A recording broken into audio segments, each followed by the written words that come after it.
قسمت ہے میم مدینہ مارہرا کی قسمت ہے۔ علیکم ورحمۃ اللہ وبرکاتہ۔ الحمد للہ الذی فضل سیدنا و مولانا محمدا علی العالمین جميعا وأقامه يوم القيامة للمذنبين المتلوثين الخطائين الهالكين شفيعا،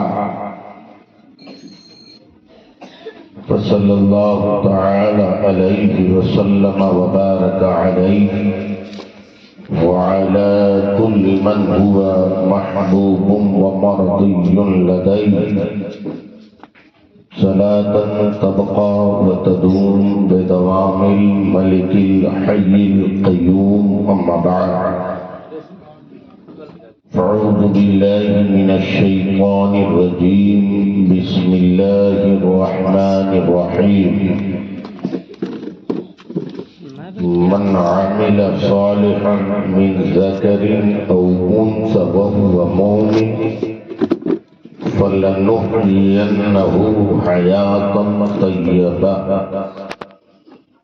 آمنت بالله صدق الله وصدق رسوله النبي الأمين المكين الكريم، ونحن على ذلك لمن الشاهدين والشاكرين، فالحمد لله رب العالمين۔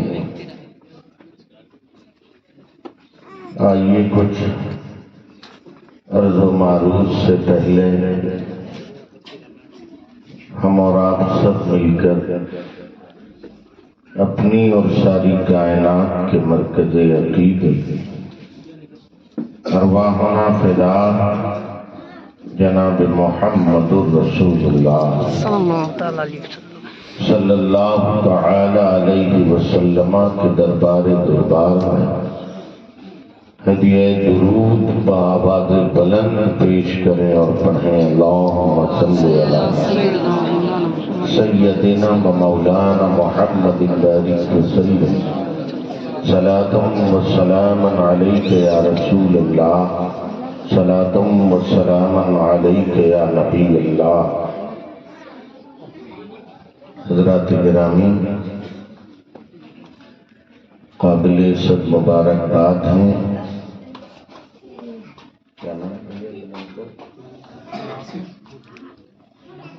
بھائی ناصر عرف ننکے صاحب، جنہوں نے گزشتہ سالوں کی طرح اس سال بھی پیر پیران، میر میران، پیر دستگیر، روشن ضمیر سیدنا شیخ ابو محمد محی الدین عبد القادر جیلانی، غوث سمدانی، شہباز لامکانی، پیر لاچانی رضی اللہ وارضاہ عنا کی مقدس بارگاہ میں اپنی غلامی کی نظر پیش کرنے کے لیے آج کی اس محفل کا انتظام کیا اور لنگر شریف کا بھی اہتمام کیا۔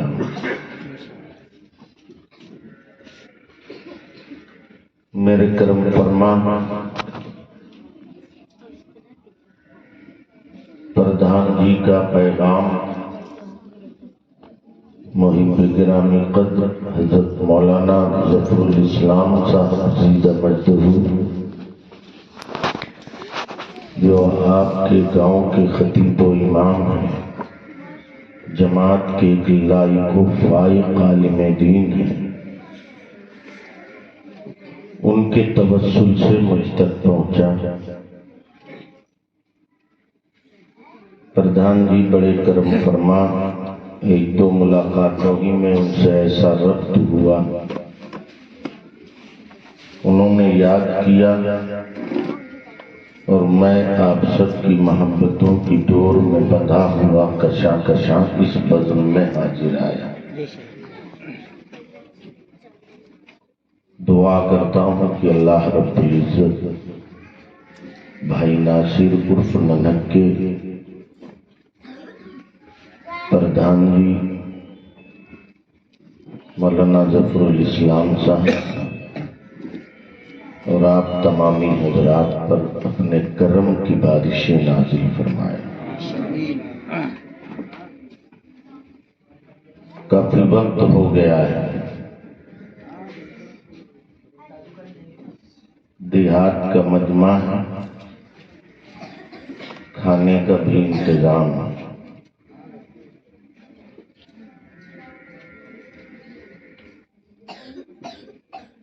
ہر معاملہ اپنے وقت پر اور حالات کے پیش نظر کرنا چاہیے،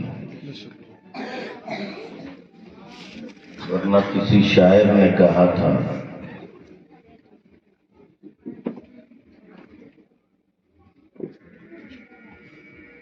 اس کا بڑا اچھا شعر ہے،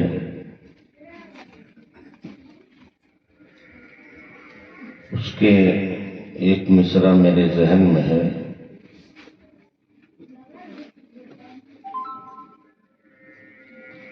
لگی ہو بھوک تو ایمان ڈگمگاتا ہے۔ ایک پورا شعر ہی ہے، اس پر میرے ذہن میں ہے نہیں اس وقت، جس کا ایک ہی مصرع ہے، لگی ہو بھوک تو ایمان ڈگمگاتا ہے۔ جب بھوک ہوتی نا تو کوئی بات اچھی نہیں لگتی، بس بیٹھنے والا یہ سوچتا ہے کتنی جلدی مولانا سلام پڑھیں۔ اچھا، حکم بھی یہی ہے شریعت کا، اگر آپ کو بھوک لگی ہے، جماعت چھوٹ رہی ہے اور آپ کو یقین ہوگا کہ خشوع خضوع نہیں برقرار رہے گا تو حکم ہے کہ پہلے کھا لو بھیا پھر نماز پڑھو۔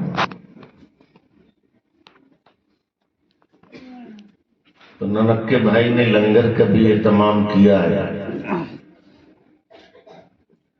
دیگوں کی ٹنٹناہٹ سن کے آپ کے پیٹ میں نہ جانے کیا کیا ہو رہا۔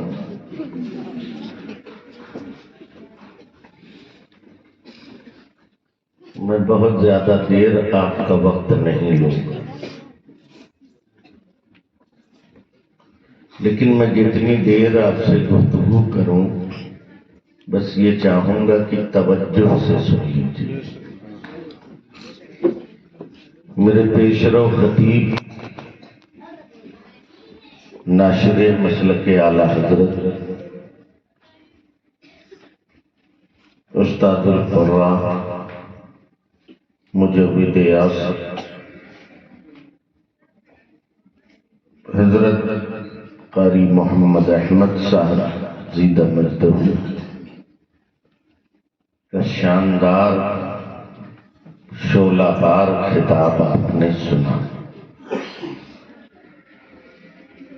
ان کی پیاری نصیحتوں کے بعد تقریر کی ضرورت باقی نہیں رہتی، مگر چونکہ مجھے حکم دیا ہے حضرت علامہ ظفر الاسلام صاحب نے، اس لیے میں تھوڑی دیر آپ سے کچھ باتیں کروں گا۔ مگر میں مسجد کے حجرے میں تھا تو مولانا ظفر الاسلام صاحب فرما رہے تھے کہ سرکار غوث سے پہلے مار گئے کربلا ہے، جو سچی بات ہے۔ کربلا پہ کچھ اشعار حضرت نے پڑھے تو میرا بھی جی چاہتا ہے کہ دو چار مصرے میں بھی سنا دوں۔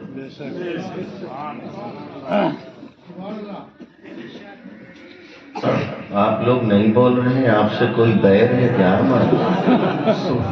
سبحان اللہ۔ میں تو آپ جیسے بہتوں کو جانتا بھی نہیں، کوئی لڑائی تو نہیں بھیا، تو سبحان اللہ کہہ دو۔ اور کسی شاعر نے بلکہ ایک محقق نے، ریسرچ اسکالر نے یہ بات کہی ہے کہ جب قوم مسلم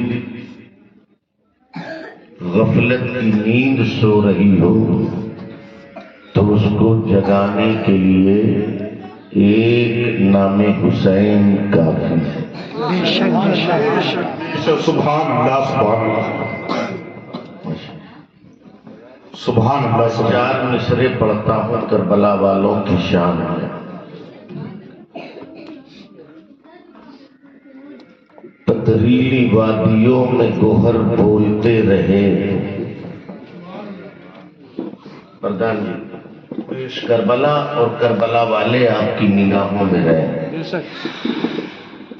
پتھریلی وادیوں میں گوہر بولتے رہے، پہرے تھے بولنے پہ مگر بولتے رہے۔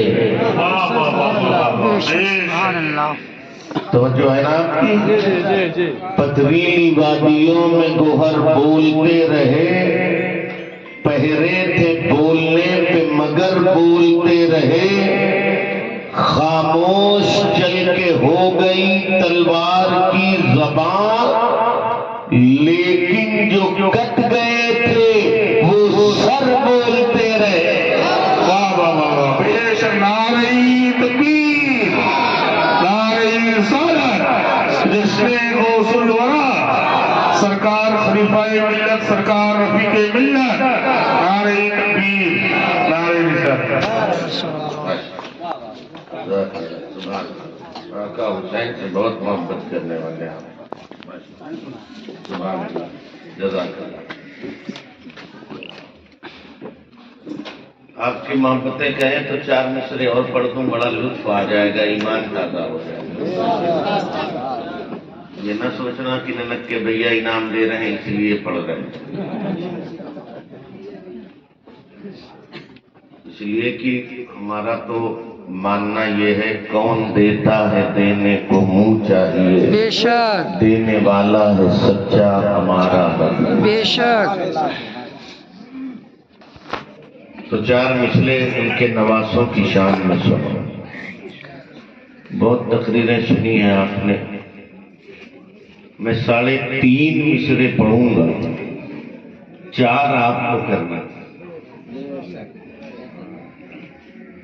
صاحب کوثر و تسلیم و ارم جیت گئے، بے شک بے شک۔ صاحب کوثر و تسلیم و ارم جیت گئے، بھیڑ پسپا ہوئی میدان میں کم جیت گئے۔ توجہ ہے، توجہ ہے، ارشاد ارشاد۔ ماشاءاللہ۔ صاحب کوثر و تسلیم و ارم جیت گئے، بھیڑ پسپا ہوئی میدان میں کب جیت گئے، وہ جو ہلکا سا تبسم تھا لب اصغر پر، اس تبسم کا یہ مطلب تھا کہ ہم جیت گئے۔ واہ واہ واہ، اس تبسم کا یہ مطلب تھا، وہ جو ہلکا سا تبسم تھا لب اصغر پر، اس تبسم کا یہ مطلب تھا کہ ہم جیت گئے۔ ماشاءاللہ، محبتوں کا بہت شکریہ۔ اشعار تو بہت ہے، سنائے جا سکتے ہیں، مگر تھوڑی دیر گفتگو یہ بیکار ہے۔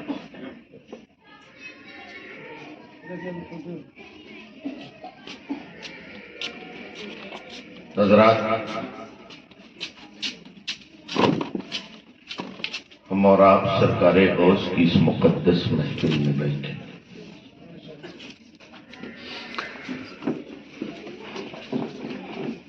سرکار غوث اعظم رضی اللہ تعالیٰ عنہ بڑے پیر دستگیر، یاد رکھیے ہم بغداد سے دور ہیں مگر بغداد والا ہم سے دور نہیں ہے۔ بے شک۔ ہم جب بھی اپنی مصیبتوں میں انہیں پکارتے ہیں تو بغداد والے آقا ہماری مدد کو آ جاتے ہیں۔ اور ایک غوث اعظم سے محبت کرنے والوں مبارک ہو تمہیں۔ حضرت شیخ ابو البقا رحمت اللہ تعالی علیہ ایک دن آئے اور سرکار غوث سے انہوں نے کہا، اے غوث، آپ کے مریدوں میں گنہگار بھی ہیں اور پرہیزگار بھی ہیں۔ کہنے کا مقصد کیا تھا؟ مقصد یہ تھا کہ حضور آپ سے محبت کرنے والے، عقیدت کرنے والے، آپ کو چاہنے والے، ان لوگوں میں نیکوکار بھی، تو جو نیکوکار ہیں ان کا تو کوئی مسئلہ نہیں، لیکن جو گنہگار ہیں ان کا کیا حال ہوگا؟ تو میرے آقا غوث فرماتے ہیں، ہاں ابو البقا، توجہ ہے نا آپ کی؟ اور اگر جملہ دل پہ اثر کرے تو سبحان اللہ کہہ دیجیے گا۔ سرکار غوث سے انہوں نے کہا، آپ کے ماننے والوں میں گناہگار بھی ہیں، نیکوکار بھی ہیں۔ مطلب وہی تھا کہ گناہگاروں کا کیا ہوگا؟ تو میرے غوث فرماتے ہیں، اے ابو البقا، میرے مرید جو نیکوکار ہیں وہ اللہ کے لیے ہیں، اور جو بدکار ہیں ان کے لیے میں ہوں۔ واہ واہ واہ، بے شک، سبحان اللہ، سبحان اللہ، سبحان اللہ۔ میرے مریدوں میں جو بدکار ہیں ان کے لیے میں ہوں۔ کیا مطلب؟ اسی لیے سرکار غوث نے فرمایا کہ جو میرا مرید ہے وہ جہنم میں نہیں جائے، اور یہ بھی فرمایا کہ اللہ رب تبارک و تعالی میرے مرید کو، میرے مرید سے مراد ان کے سلسلے میں جتنے لوگ ہیں، یا ان کے سلسلے میں نہیں مگر ان سے عقیدت رکھتے ہیں، محبت رکھتے ہیں، سب شامل ہیں۔ فرمایا اللہ رب العزت اسے اس وقت تک کہ موت نہیں دے گا جب تک کہ اسے توفیق توبہ نہ مل جائے۔ یعنی اگر سرکار غوث کا کوئی ماننے والا گنہگار بھی ہے تو اللہ تعالیٰ اس کے مرنے سے پہلے اسے توفیق توبہ عطا کر دے۔ سرکار غوث دستگیر ہے، پیران پیر ہے،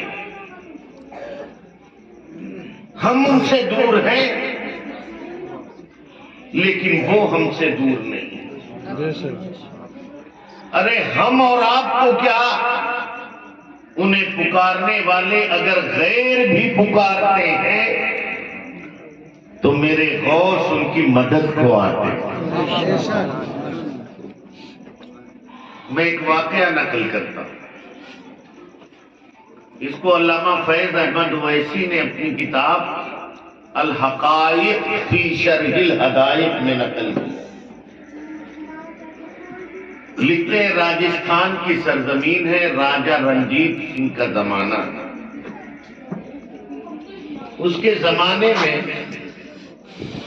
ایک ہندوانی عورت اپنے شوہر کے ساتھ ایک بد عقیدہ مسلمان کے گھر میں کرائے کے رہنے لگی۔ ہندوانی عورت نہایت خوبصورت، بڑی حسین تھی، بڑی جمیل تھی۔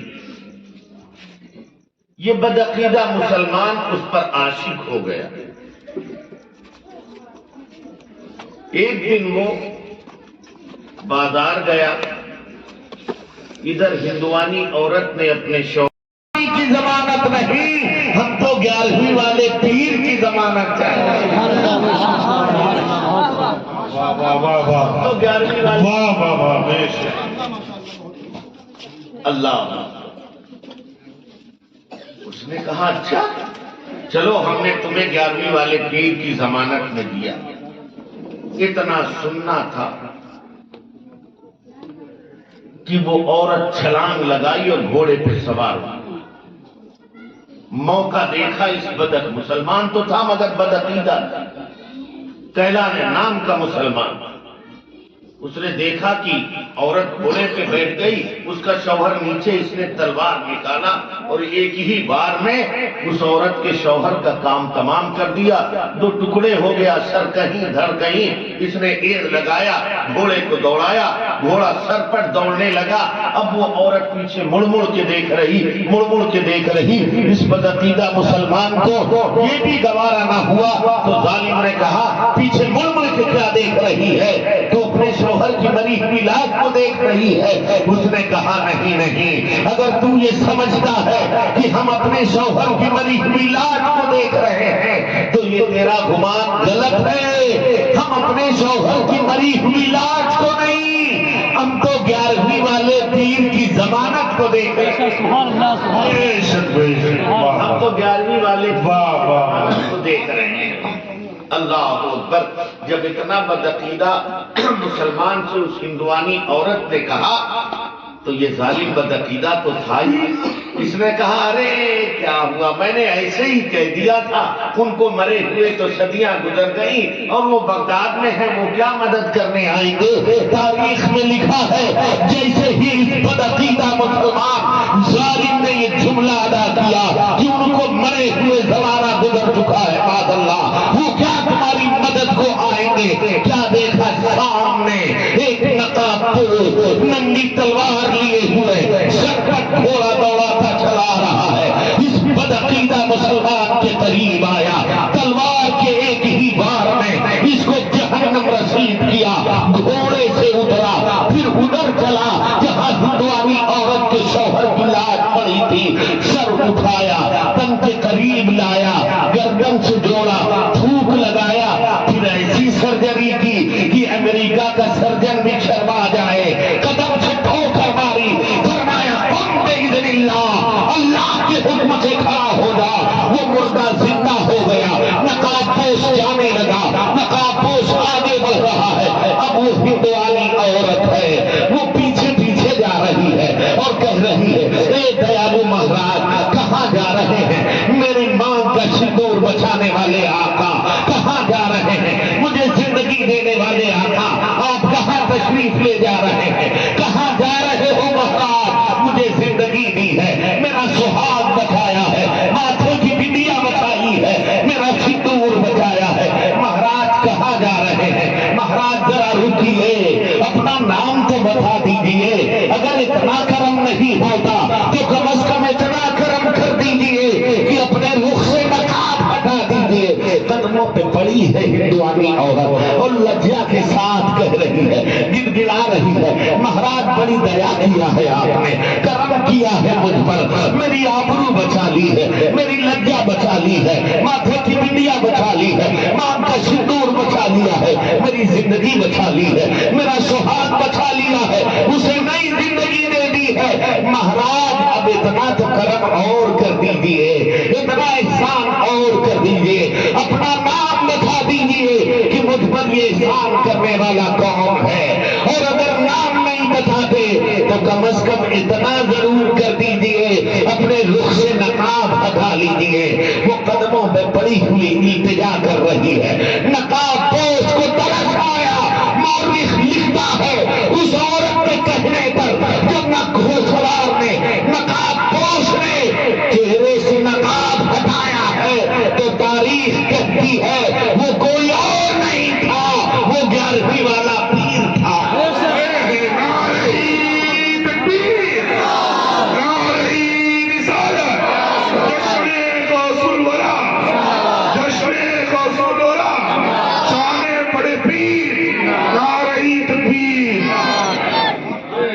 بے شک سبحان اللہ سبحان اللہ. 11ویں والا پیر تھا. اعلیٰ حضرت فرماتے ابن زہرا کو مبارک ہو عروس قدرت، قادری پائے تصدق میرے دلہا دے. قادری پائے تصدق میرے دلہا دے. تو اے غوث و خواجہ کے دیوانوں، ہم بغداد سے دور ہیں لیکن بغداد والا ہم سے دور نہیں ہے۔ بے شک سبحان اللہ۔ بس عقیدہ چاہیے۔ اور اللہ اکبر، سرکار غوث ان کا مقام جانتے؟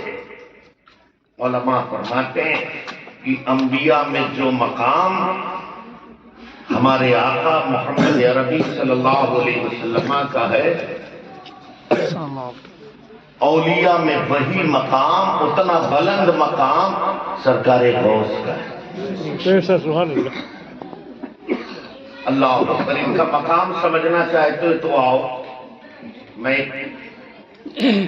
حوالے کے ساتھ ایک واقعہ نقل کرتا ہوں۔ بہجت الاسرار کتاب کا نام ہے، علامہ شتنونی اس کے رائٹر ہیں، لیکھک ہیں۔ اس کتاب کو سرکار غوث اعظم کی سوانح میں وہی درجہ حاصل ہے جو علم حدیث میں بخاری شریف کو حاصل ہے۔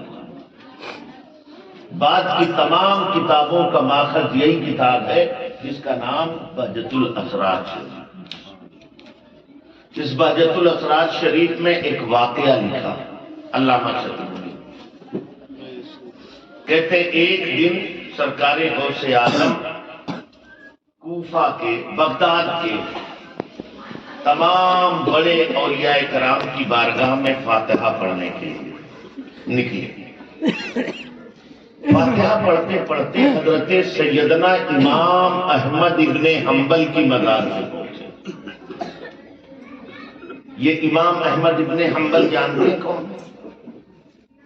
امام احمد ابن حنبل وہ عظیم ذات ہے کہ ان کے بارے میں ملا علی قاری رحمت اللہ تعالی علیہ نے اپنی کتاب مرقات المفاتیح شرح مشکات المصابیح جلد اول صفحہ نمبر 129 میں لکھا، اسلم یوم وفاتہ 20,000۔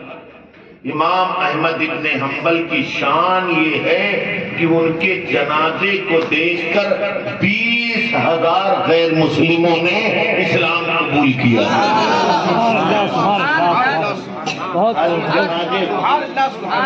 محض جنازہ خالی صاحب 20,000 اس زمانے کی کیا شان ہوگی اندازہ کریں۔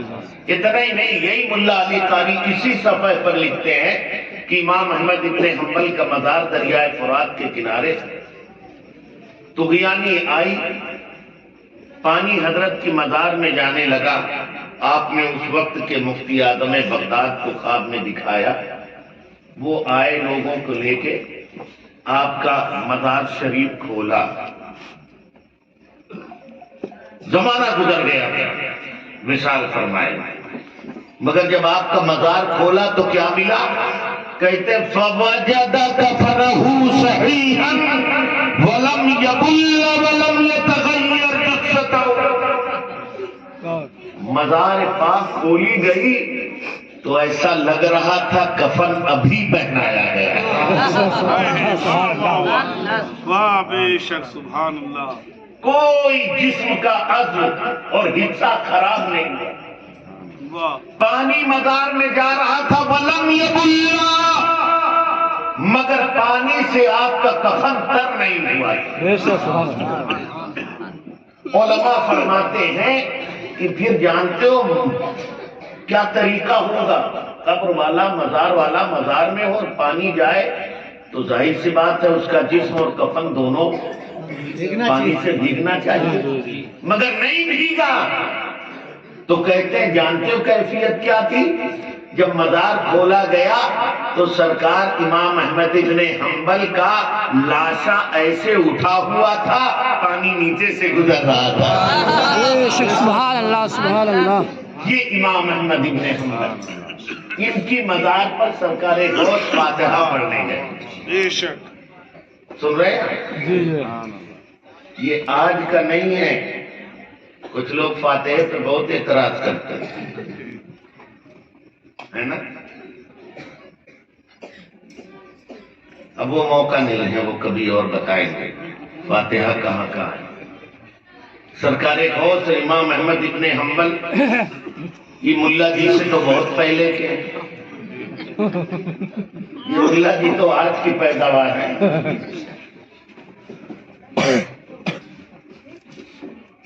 وہ فاتحہ پڑھنے گئے, مزار پہ کھڑے ہوئے. حضرت قاری صاحب, مولوی صاحب سنیے, پردھان جی توجہ, آپ بور تو نہیں ہو رہے ہیں نا؟ دیکھ تو نہیں یاد آ رہے؟ اچھا ہاں سن لو, مجھے خیال ہے میں جلدی کروں گا مگر آپ سن لیجیے.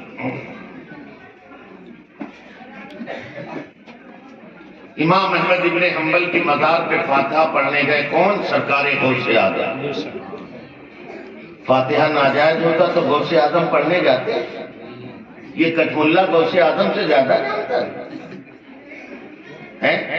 سنت کے مطابق اسے موتنے کا شعور نہیں ہے, وہ بات رسول اللہ کے علم غیب کی کرتا ہے.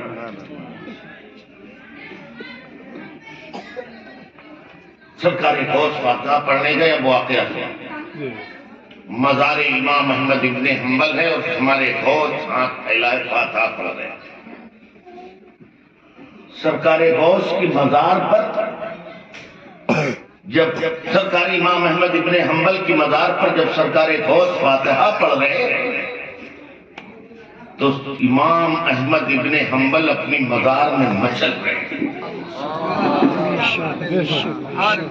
نواسہ رسول آیا, غوث الثقلین آیا, پیران پیر آئے, سردار اولیاء آئے, محی الدین آئے, شہباز لامکانی آئے, پیر لاسانی آئے.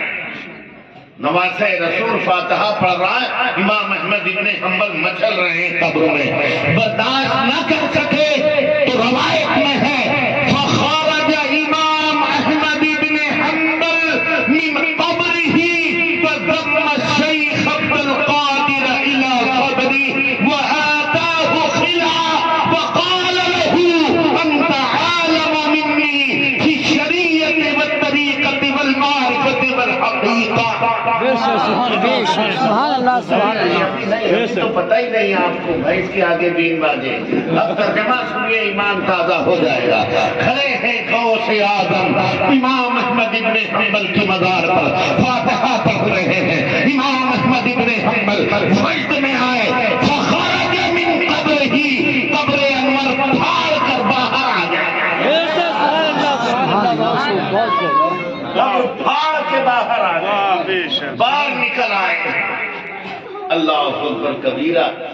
یہ نکلنا محض اس لیے تھا کہ میرے آقا کی زندگی پر اعتراض کرنے والوں, میں اپنے آقا کے غلاموں کا غلام ہوں. میری زندگی دیکھو, جب میرا یہ حال ہے تو مدینے کے آقا کا عالم کیا ہوگا.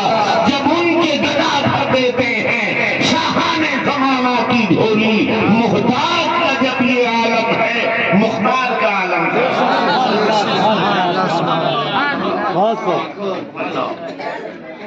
نکلے باہر, کیا کیا؟ نکل کے اسے تاکنے لگے؟ نہ نکلے. وَضَمَّ الشَّيْخَ عَبْدَ الْقَادِرِ إِلَىٰ صَدْرِهِ, سرکار غوث کو اپنے سینے سے لگا دیا. اور سینے سے نہیں لگایا, وَآتَاهُ خِلَاهُ, اور سرکار غوث اعظم کو شاہی جوڑا تحفے میں دیا. کیا دیا؟ شاہی جوڑا تحفے میں دیا. اب مجھے بتاؤ یار, کہتے ہیں نا کچھ لوگ, ارے قبر پہ کیا کرنے جاتے ہو, تم مر کے مٹی میں مل گئے. اور ہر آدمی اپنا تجربہ بیان کرتا ہے. ان کے سب مر کے مٹی میں مل جاتے ہیں, اس لیے کہتے ہیں ہمارے سب الحمدللہ زندہ. ارے یار یہ تو اللہ کے ولی ہیں، ان کی شان تو بڑی عظیم ہے، عام مردے کی شان کیا ہے؟ بخاری کی روایت ہے، نبی فرماتے ہیں جب کوئی بندہ کسی عام مومن کی قبر پر جاتا ہے تو وہ مردہ یسمع قرآن علیہم، آنے والے کی جوتوں کی آہٹ کو سنتا ہے۔ عام مردے کے سننے کا اعلیٰ حضرت سرکار اسی لیے تو کہتے ہیں اے میرے آقا آپ کی شان کیا ہے؟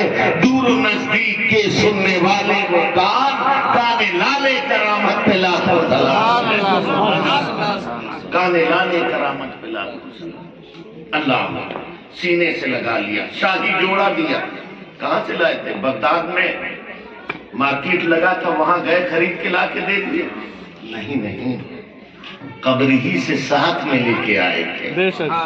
پتہ یہ چلا کہ اللہ والے مر کے نہ مٹی میں ملتے ہیں نہ بے اختیار ہیں، یہ ان کا اختیار تھا کہ ساتھ میں شاہی جوڑا لائے۔ جب امام احمد ابن حنبل کا یہ اختیار ہے تو مدینے کے تاجدار کا اختیار کیا ہے؟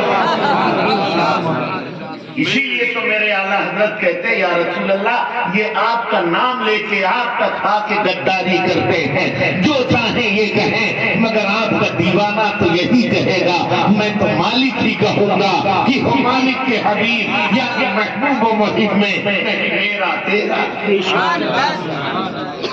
یہ شان ہے سرکار غوث اعظم رضی اللہ تعالیٰ عنہ کی، سینے سے لگایا، شاہی جوڑا دیا، اور اس کے بعد کیا کہا وہ جملہ سنو۔ امام احمد ابن حنبل جیسا امام جس کے جنازے کو دیکھ کر 20,000 لوگوں نے اسلام قبول کیا تھا، جو زندگی میں انتقال کے بعد بھی جن کی زندگی کی یہ شان ہے، اتنا بڑا امام کہتا ہے انت عالم منی فی الشریعت والطریقت والمعرفت والحقیقہ۔ اے میرے غوث تم شریعت بھی مجھ سے زیادہ جانتے ہو، طریقت بھی مجھ سے زیادہ جانتے ہو، معرفت اور حقیقت بھی مجھ سے زیادہ جانتے ہو۔ اللہ یہ شان ہے ہمارے آقا غوث اعظم رضی اللہ تعالیٰ۔ اور کیوں یہ شان نہ ہو؟ جس کا باپ اتنا شاندار، جس کی ماں اتنی عظیم،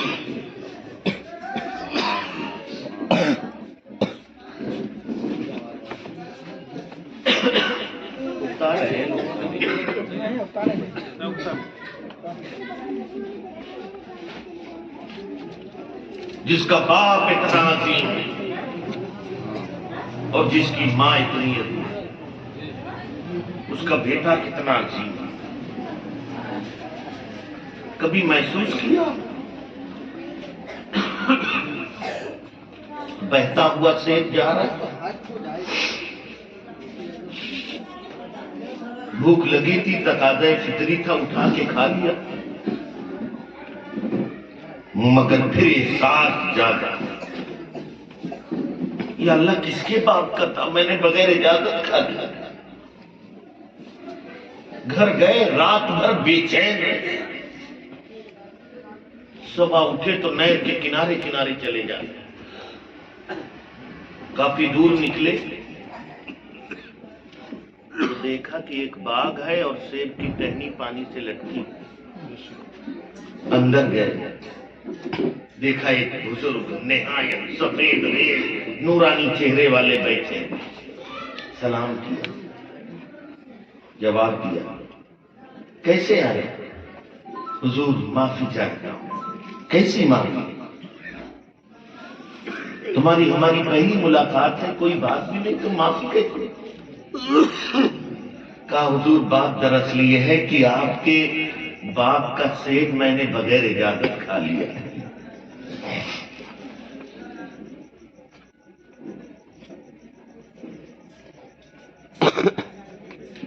ایک سیب کھایا تھا اور سمندر میں بہتا ہوا، شرن کوئی گرفت بھی نہیں کرتا،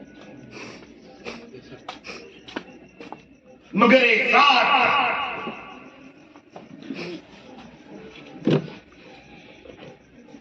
کہا حضور میں نے آپ کی باغ کا سیب بغیر اجازت کیسے کھایا؟ حضور دریا میں بہتا جا رہا تھا میں نے کھایا۔ وہ سفید ریش نورانی چہرے والا بزرگ بھی مومنانہ فراست رکھا۔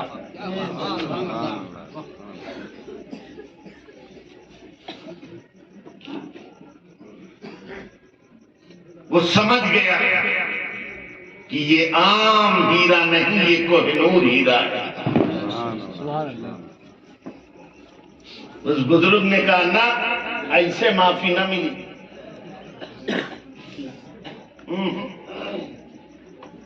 اب 12 سال باغبانی کرو، منظور ہے؟ کہا حضور اس کے بعد تو معاف کر دیں گے نا؟ کہا ہاں 12 سال باغبانی کرو معاف کر دیں گے۔ 12 سال باغبانی کرو۔ وقت آیا، ایک دن بزرگ نے کہا جاؤ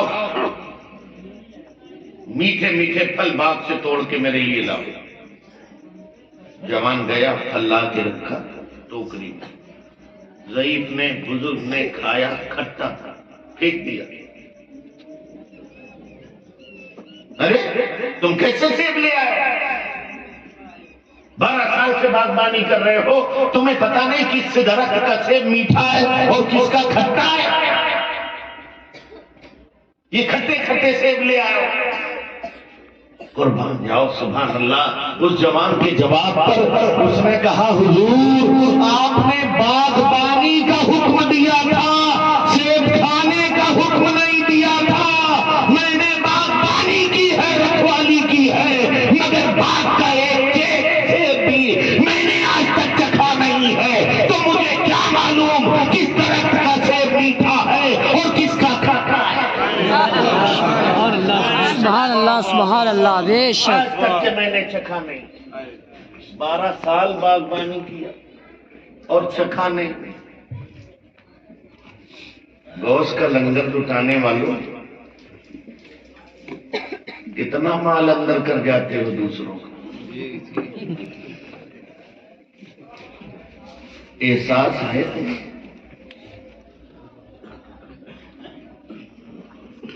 اب تو حال یہ ہے کہ ایک مسلمان چاہتا ہے کہ دوسرے مسلمان کا مال جتنا ہماری جیب میں آ جائے، اور ننکے بھائی کو نہ ملے، سب ہم کو مل جائے۔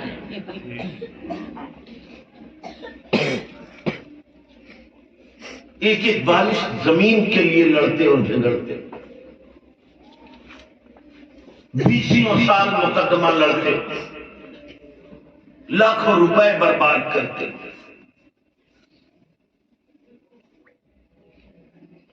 دوسرے کی زمین لینے والا بھی گنہگار ہے، اسے نہیں کرنا چاہیے، لیکن اگر کسی نے کر دیا تو کبھی اللہ کے لیے معاف کر دیا کر،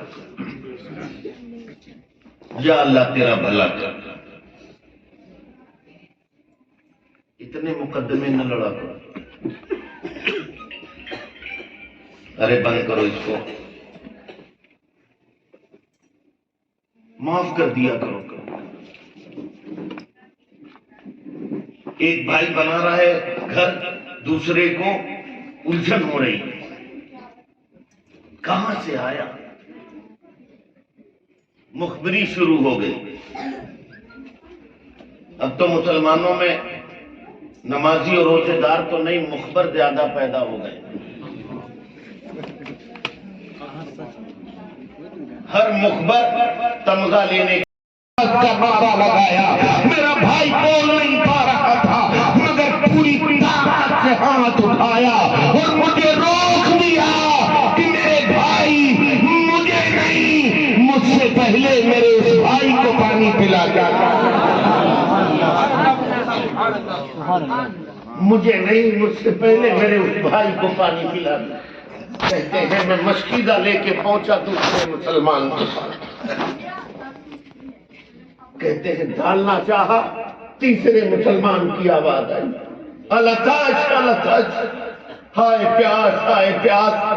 کہتے ہیں اس مسلمان نے بھی ہاتھ اٹھا کے روک دیا، نہیں نہیں نہیں، مجھے نہ پلاؤ، مجھ سے پہلے میرے اس بھائی کو پانی پلاؤ۔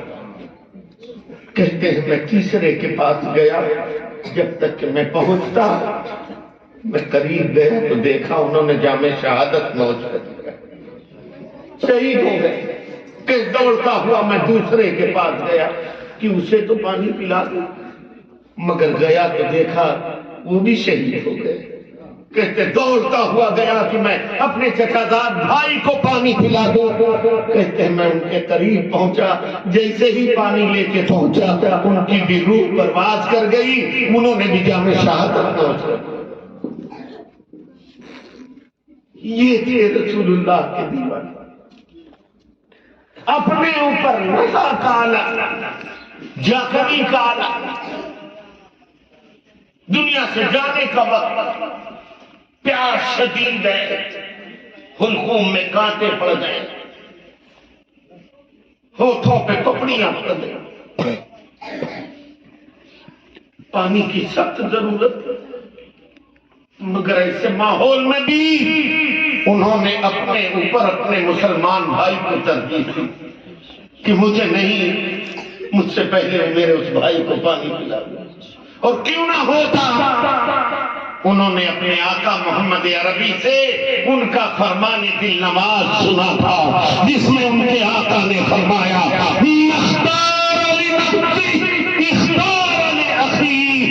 جو تم اپنے لیے پسند کرتے ہو وہ اپنے بھائی کے لیے پسند کیا کرو۔ بے شک سبحان اللہ۔ آقا کا یہ فرمان تھا، تو اس فرمان کو ایسے کلیجے لگائے تھے کہ جان چلی گئی، پانی میسر نہ آیا مگر اپنے بھائی کو پانی بھجوایا۔ یہ رسول اللہ کے دیوانوں، ایک دو سو خواجہ کا نام لینے والوں، کیا یہ جذبہ تمہارے اندر تھی؟ جبکہ ہمارے نبی فرماتے ہیں المومن کالبنیان یشد بعضہ بعضا، مومن ایک دیوار کی طرح ہے، جیسے دیوار میں اینٹیں ایک دوسرے سے پھنسی رہتی ہیں، ویسے ہی مومن ایک دوسرے سے تعلق اور ربط میں رہتا ہے۔ لیکن کہاں گیا وہ نبی کا دیا ہوا مذہب؟ کہاں نبی کے وہ ارشادات؟ کہاں گئے؟ اور تمہارا عمل کیا ہے؟ یہ مسلمانوں حالات ایسے ہیں، اللہ کے واسطے آپس میں میل محبت سے رہا کرو، پیار سے رہا کرو۔ کوئی ظلم کر رہا ہے اللہ کے لیے معاف کر کے تو دیکھو، تمہاری کیا حیثیت ہے تم انتقام لو، تم عاجز و ناکما ہو، تم انتقام نہیں لے سکتے، مگر عاجزی کے اعتراف کے ساتھ معاملہ اپنے خدا کے سپرد کرو، تم دھوکہ دے مطلب تم سے بہتر انتقام لے۔ کبھی اپنے رب پہ بھروسہ تو کرو، توکل تو کرو اپنے رب پہ، محبت سے رہو۔ ہم دیکھتے ہیں یہ نوجوانوں، بزرگوں میں تو یہ بات تھی، بزرگوں میں تو یہ بات تھی کہ کم از کم وہ ایک دوسرے کو سلام کرتے تھے۔ یہ ہمارے بوڑھے بیٹھے ہوئے ہیں، اللہ انہیں اچھا رکھے، یہ جس بھی حالت میں تھے مگر اسلام کے بہت اصولوں پہ عمل کرتے تھے، جن کی داڑیاں سفید ہو گئی۔ اللہ کا ولی تھا، جب دیکھا جوان 12 سال تک کے صرف نگہداشت کرتا رہا، میں نے کھانے کو نہیں کھایا تھا تو ایک پھل بھی نہیں کھایا، تو جوان کی پاکیزگی اور عظمتوں کا احساس ہوا، کہا حضور اب 12 پورے ہو گئے ہیں، اب تو معاف کر دو۔ کہا نا اب کوئی نہیں معاف کرے گا۔ کہا اب کیا کرنا پڑے گا؟ کہا ہماری بٹیا سے شادی کرے گا۔ اور کیسی ہے؟ اندھی، لنگی، لنگڑی، گونگی، بہری۔ کہا حضور سب گوارا ہے مگر یہ بتاؤ معاف کر دو گے؟ کہا ہاں میری بیٹی سے شادی کرو، معاف کر دو۔ کہا حضور یہ سب گوارا ہے آپ معاف کر دیں. یہاں تو یہ برداشت ہے، میدان محشر میں اللہ کے حضور کیا جواب دیں؟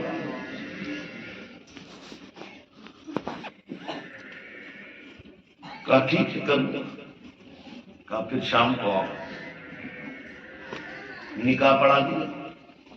رات میں بتایا یہ تمہارا گھر ہے، تمہاری بیوی کا گھر ہے، اب تم کو یہیں رہنا ہے.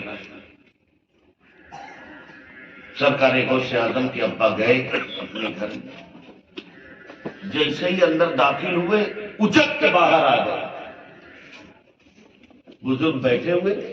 کیا بات ہے بیٹا، کیوں واپس آ گئے؟ ارے حضور آپ نے مجھے کہاں بھیج دیا؟ کہا تیری بیوی کے پاس. ارے حضور آپ کو شوبہ نہیں دیتا. کہا کیوں، کیا ہوا؟ کہا آپ نے کہا تھا میری بیوی اندھی ہے، لنگی ہے، لولی ہے، لنگڑی ہے، بہری ہے، گونگی ہے. میں تو وہاں گیا تو میں نے دیکھا کہ ایک نہایت حسین، جمیل، خوبصورت، پری پیکر، زہرہ جمال، ہاتھ ملے حسن توبہ چکن، ایسی حسین دوشیزہ بیٹھی ہوئی ہے کہ لگتا ہے چاندنی رات کی چاندنی اور حسن کا غازہ اس کے چہرے اور بدن پر مل دیا گیا ہو. لطافتیں، نکھتیں اور شادابیاں اور رانائیاں جس کے گھر کی کنیز ہو، ایسی حسین پری پیکر وہ بیٹھی ہوئی. میری بیوی تو نہیں، میں بھاگ آیا ہوں. مسکرایا وہ بزرگ شخصیت، مسکرائی اور کہا شہزادے میں خطا پہ نہیں ہوں، خطا پہ تم ہو. وہی تمہاری بیوی ہے، تم اس کے پاس جاؤ. کہا حضور تو پھر آپ نے جو کہا تھا وہ. کہا بیٹا میں نے جو کہا تھا اس کا مطلب یہ نہیں تھا کہ ہاتھ کی لنگی ہے، پیر کی لنگڑی ہے، منہ کی گونگی ہے، آنکھوں کی اندھی ہے. اندھی میں نے اس لیے کہا کہ میری وہ بیٹی آج تک پیدائش سے لے کے اب تک اس نے کسی نامحرم کو نہیں دیکھا ہے. گونگی اس لیے کہا کہ خلاف شرع بات نہیں کیا ہے. لنگڑی اس لیے کہا کہ شریعت کے خلاف قدم نہیں اٹھے ہیں. لنگی اس لیے کہا تھا کہ اس نے خلاف شرع کوئی کام اپنے ہاتھ. ماشاء اللہ ماشاء اللہ، بہت خوب بہت خوب، ماشاء اللہ، سبحان اللہ سبحان اللہ. اب جب اتنی عظیم ماں ہو اور اتنا عظیم باپ ہو بے شک، سبحان اللہ سبحان اللہ، تو ان کے شکم سے پیدا ہونے والا غوث اعظم ہے. سبحان اللہ سبحان اللہ، بہت خوب، ماشاء اللہ ماشاء اللہ. ان کے شکم سے پیدا ہونے والا غوث اعظم ہی ہوتا ہے. بس میری ایک نصیحت اور تبرک، ان کا خوب لنگر کھائیے آپ، مبارک ہو آپ سب کو، مگر میرا ایک تبرک لے لیجیے بس. یہی سرکار غوث. بتاؤ مادرزاد ولی تھے کہ نہیں تھے؟ ارے ماں کے پیٹ میں ولی تھے کہ نہیں؟ اب تک کہ سنا ہے کہ نہیں سنا ہے؟ اور یہ بتاؤ ولی کوئی جاہل آدمی ہوتا ہے کہ عالم ہوتا ہے؟ نہیں تم کو تو پتہ نہیں، تم کو تو بس الائچی چاہیے، چاہے نماز پڑھے نہ پڑھے. تم کو سے مراد پوری قوم. یہ تو ولی مولانا نمازی کو نہیں سمجھتے کہ یہ ولی. یہ ولی کس کو سمجھتے ہیں؟ لمبا بال، 10 انگلیوں میں مٹھی ٹھانسے ہوئے، ایک ٹائم کا نماز نہیں پڑھتا. گئے بابا نے کہا الائچی آ گئی. ارے بابا بہت پہنچے ہوئے. ارے ہفتوں تو مولانا چل جاتا ہے یہاں، جب سے پیدا ہوا اس کے بعد سے اب تک کیا نہ آیا ہوگا. ایسے گدھوڑے پیدا. اور آپ ارے بابا جی بابا جی بابا جی بابا جی. اذان ہو رہی ٹانگیں پھیلائے پڑائے. اور یہ ہماری مائیں اور بہنیں ایسے باباؤں کے چکر میں اور اپنے میاں اور اپنے ابا اما کے کبھی پیر نہیں دباتی. وہ چٹیا والا بابا الائچی منگا رہا، بابا بابا. کیا کہنے ہو.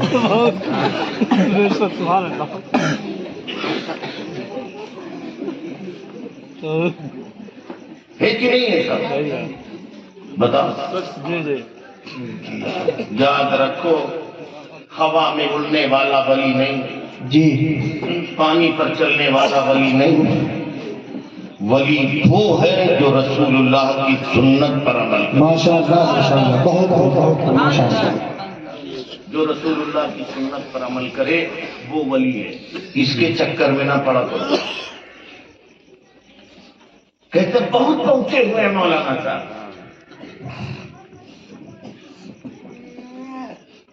اکبر پور ایریے میں یار بات بڑھتی جا رہی ہے، تم لوگ بھی سوچ رہے ہو کہ یار عجیب مولانا ہے، تقریر کرتا جا رہا ہے. ہاں بات بڑھتی جا رہی، تم لوگ اتنا غور سے سن رہے ہو کہ وہ ذہن میں آتی جا رہی. ایک بات اچھا سن لو پھر سلام پڑھیں گے. پھر مولانا اور کبھی انشاءاللہ فرصت سے دنوں میں. ننک کے بھائی تو منہ بنا ہوا ہے ان کا، یار مولانا سب گڑبڑ کیے دے رہے ہیں، بڑا کھانا بچ جائے گا. نہیں ننک کے بھائی بس یہ بات، یہ بابا لوگوں کے پاس جاتے ہیں مولانا نے دیکھا ہے وہ بابا الائچی لڈو جلیبی بہت بہت سے.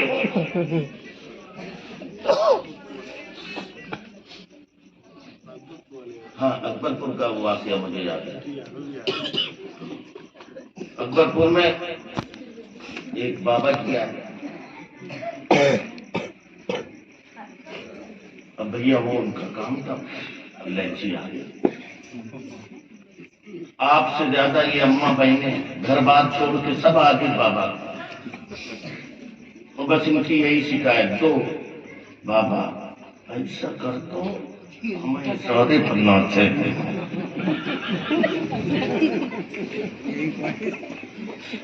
اور یار بابا وہ مری ہی نہیں رہی ہمارے ساتھ، بس